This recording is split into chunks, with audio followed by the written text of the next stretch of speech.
कहानी की शुरुआत बर्फीले पहाड़ों से शुरू होती है। यहाँ कई आदिवासी लड़कियां घूम फिर रही थीं। जल्दी ही विनो नाम के आदिवासी की नजर भी लड़कियों पर पड़ जाती है। विनो के कबीले में कोई भी लड़की नहीं थी, इसलिए वो लड़कियों को देखकर खुश हो गया था। वो जल्दी जल्दी अपने कबीले में आकर सभी को लड़कियों के बारे में बताता है। विनो के कबीले में सिर्फ लड़के ही थे और वो हर हाल में लड़कियों को पाना चाहते थे। उधर लड़कियां अभी भी घूम फिर रही थीं और इसी बीच विनो का कबीला आकर उन पर हमला बोल देता है। उनके सामने जो भी लड़की आती वो पहले उसे बेहोश करते और फिर उसे उठा लेते। सभी लड़के लड़कियों की गुफा में धमाके करना चाहते थे। विनो तारा नाम की लड़की के पीछे लगा हुआ था और वो जल्दी ही उसे घेर लेता है। तारा जितनी खूबसूरत थी उतनी ही वो प्यासी भी थी। विनो को देखकर वो भी गर्म हो गई क्योंकि वो खुद भी गन्ना लेना चाहती थी। उसकी प्यास देखकर विनो इतना खुश हो गया कि वो जोर जोर से चिल्लाने लगता है। इसी बीच पहाड़ों की बर्फ भी टूटने लगती है, जिसे देखकर दोनों डर जाते हैं। इससे पहले कि वो दोनों भाग पाते, दोनों पर बर्फ गिर जाती है और दोनों उसके नीचे दब जाते हैं।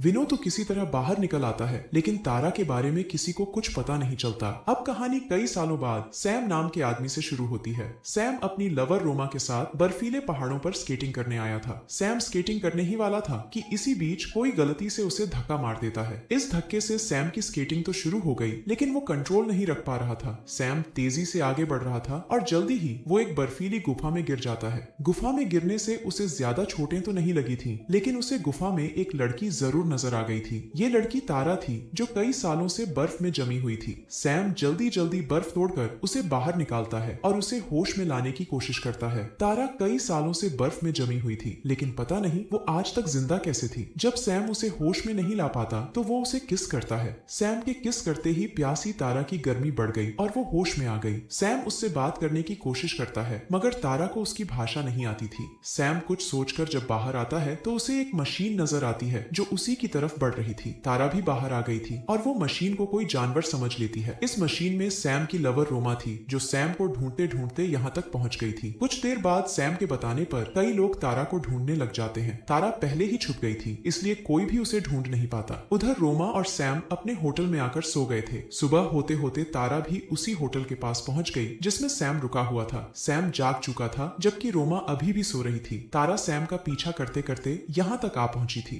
वो जैसे ही सैम के कमरे के बाहर आती है तो सैम उसे देखकर हैरान हो जाता है। तारा को सैम से प्यार हो गया था क्योंकि उसने उसे बर्फ से बाहर निकाला था। सैम जैसे ही रोमा को उठाने की कोशिश करता है, तभी तारा की नजर एक जहाज पर पड़ती है। इस बार वो जहाज को एक डायनो समझ लेती है और जल्दी जल्दी वहां से भागती है। सैम के उठाने पर रोमा जाग तो गई थी, मगर उसे कहीं भी तारा नजर नहीं आती। उसे लग रहा था कि सैम को बहम हुआ है, इसलिए सैम ने अकेले ही तारा को ढूंढने का फैसला कर लिया। वो तारा को अपनी गाड़ी में बैठकर ढूंढने लगा था। वैसे तारा उसी गाड़ी में छुपी हुई थी जिसमें बैठकर सैम उसे ढूंढ रहा था। तारा जैसे ही उसके सामने आती है तो सैम एकदम से घबरा जाता है और इसी के साथ उसकी गाड़ी भी पलट जाती है। वैसे इन दोनों को कोई चोट नहीं लगी थी। तारा गाड़ी से निकलकर उसे सीधा करने लगी। वो देखने में जितनी खूबसूरत थी उतनी ही ताकतवर भी थी। गाड़ी को सीधा करने के बाद दोनों फिर से चल पड़े। सैम तारा को पागल समझ रहा था क्योंकि उसे नहीं पता था कि तारा एक आदिवासी लड़की है जो कई सालों तक बर्फ में जमी रही। असल में जिस तरह के कपड़े पहनकर तारा घूम रही थी, उसे देखकर कोई भी उसे पागल समझ सकता था। इसलिए सैम भी उसे पागल समझकर पागल खाने की तरफ ले जा रहा था। रास्ते में एक जगह रुककर वो गैस डलवाने लगा। इस बार भी तारा को गैस पाइप एक डायनो लगा और वो उसे डायनो समझकर अपने दांतों से काट देती है। उसकी इस हरकत से सैम को पूरा यकीन हो गया था कि तारा सच में पागल ही है। कुछ देर बाद दोनों पागल खाने के बाहर पहुंच गए। सैम तारा को गाड़ी में ही लॉकर अंदर आ जाता है। वो डॉक्टर को सब बताता है कि मुझे बर्फ में एक लड़की मिली थी। उसकी बात सुनकर डॉक्टर उसे ही पागल समझता है और उसके कहने पर सैम को एक कमरे में बंद कर दिया जाता है। जब सैम काफी देर तक बाहर नहीं आता तो तारा गाड़ी का दरवाजा तोड़कर बाहर निकल आती है। बाहर आकर वो सैम को ढूंढने लगी और वो जल्दी ही सैम के पास पहुंच जाती है। सैम जिस कमरे में बंद था, तारा उसी कमरे की खिड़की के पास पहुंच गई थी। तारा जल्दी जल्दी खिड़की तोड़कर सैम को बाहर निकालती है और फिर वो दोनों वहां से भाग जाते हैं। थोड़ा आगे आने के बाद सैम गाड़ी रोकता है और तारा को जबरदस्ती बाहर निकालता है। वो तारा को सिर्फ ही लड़की समझ रहा था, इसलिए वो उसे अकेली ही छोड़कर चला जाता है। इसी जगह के आसपास दो प्रेमी भी घूम रहे थे। वो एक खाली जगह में आकर प्यार करने लगे और तारा छुपकर उन्हें देखने लगी। दोनों को प्यार करते देखकर तारा भी गर्म हो गई, जिसके बाद वो उसी तरफ जाने लगी जिस तरफ सैम गया था। उधर सैम अपने शहर में आ गया था। वो रोमा को फोन कर बताता है कि मुझे एक जरूरी काम है, इसलिए मैं घर वापस आ गया। रोमा अभी भी बर्फीले पहाड़ों के होटल में थी। सैम के जाने के कारण उसने भी घर जाने का फैसला कर लिया था। रात होते होते तारा भी शहर में पहुंच गई। वो यहाँ सैम का पीछा करते करते पहुंची थी। तारा पहली बार शहर आई थी, इसलिए वो यहाँ की चीजें देखकर हैरान हो रही थी। एक जगह उसे एक ड्रेस पसंद आ जाती है, जिसके बाद वो शीशा तोड़कर उसे उठा लेती है। दूसरी तरफ सैम अपने घर में सो रहा था, लेकिन कोई आवाज सुनकर वो जाग गया। वो जैसे ही कमरे से बाहर आता है तो उसे दो चोर नजर आते हैं। ये चोर उसके घर चोरी करने आए थे। वो जल्दी जल्दी सैम को पकड़कर मारने लगे और तभी तारा भी घर में आ जाती है। वो आते ही दोनों चोरों पर टूट पड़ती है। वो दोनों को इतना मारती है कि दोनों चोर डरकर घर से भाग जाते हैं। तारा सैम को ढूंढते ढूंढते यहाँ पहुंची थी। उसने जिस तरह सैम को बचाया था, उसे देखकर सैम समझ गया था कि वो पागल नहीं बल्कि एक दलेर लड़की है। उसने फैसला कर लिया था कि तारा उसी के घर में रहेगी, इसलिए वो दोनों बैठकर टीवी देखने लगे थे। तारा ने पहली बार टीवी देखा था, इसलिए वो उसे देखकर हैरान हो रही थी। काफी देर टीवी देखने के बाद सैम तारा को नहाने के लिए बाथरूम में भेज देता है। वो उसे समझाता है कि कैसे नहाना है, लेकिन सैम के समझाने के बाद भी वो टॉयलेट वाले पानी से ही नहाने लगती है।